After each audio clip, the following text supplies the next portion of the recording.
So this is the start of lesson 11 for week 4. I wanted to take this idea that we learned last week about quotients of powers and what you learned yesterday about negative exponents and kind of tie them together. You know, last week when we did some work, we expanded it over here. And hopefully you recall we talked about invisible ones, right? You know, that this is technically 1 and this is technically 1, and then 1 times 1 over x is just going to be 1 over x, right? The other idea, you know, is just that canceling thought, right? So if we expand it, we see our answer is 1 over x. And another invisible number right there is the exponent of 1, right?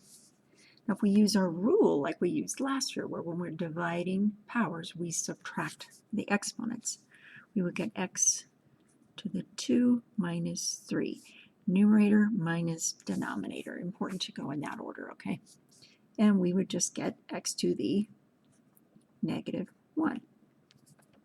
If we expanded this one, y cubed divided by y to the 5th, right? 1, 2, 3 factors of y, 1, 2, 3, 4, 5 factors of y. Technically, we get some invisible ones there.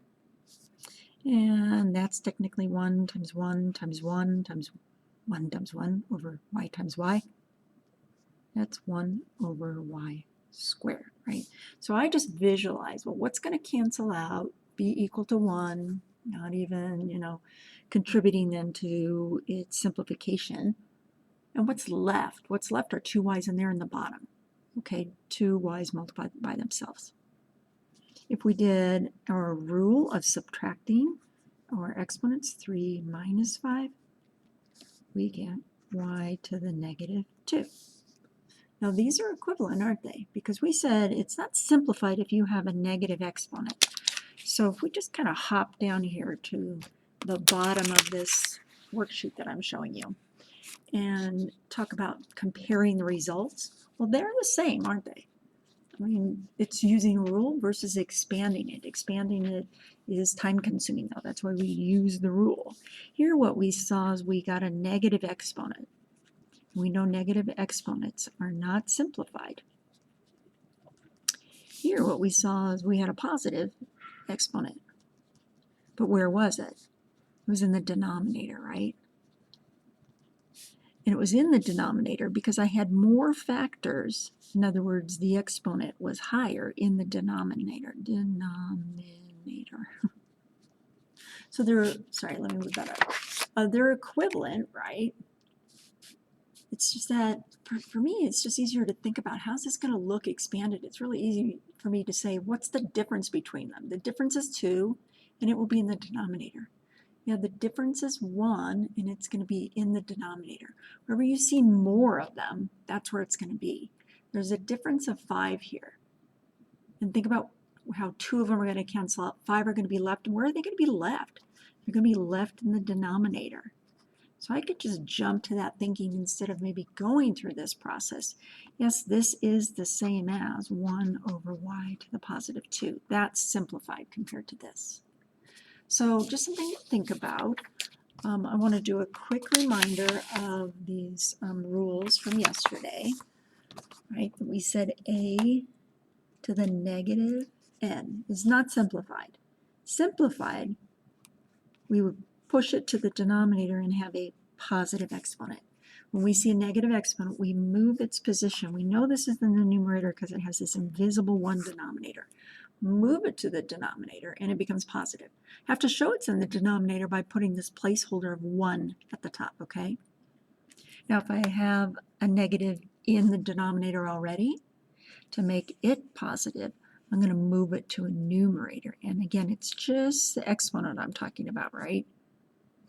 Just a to the n. Okay, so we don't want to apply this to numbers, coefficients. We only apply this to exponent. We don't want to overgeneralize exponent rules to anything. So let's take this and just do a couple quick examples before we move on to the rest of this lesson 11. Anything to a negative exponent is not simplified. Technically, it's got a denominator here. We're going to move it so it's in the denominator with a positive exponent, and I got a placeholder in the numerator now. here, well, there's a couple ways we could do this. I could, use my property, and I just add these exponents, or I could immediately push this to the denominator and then simplify.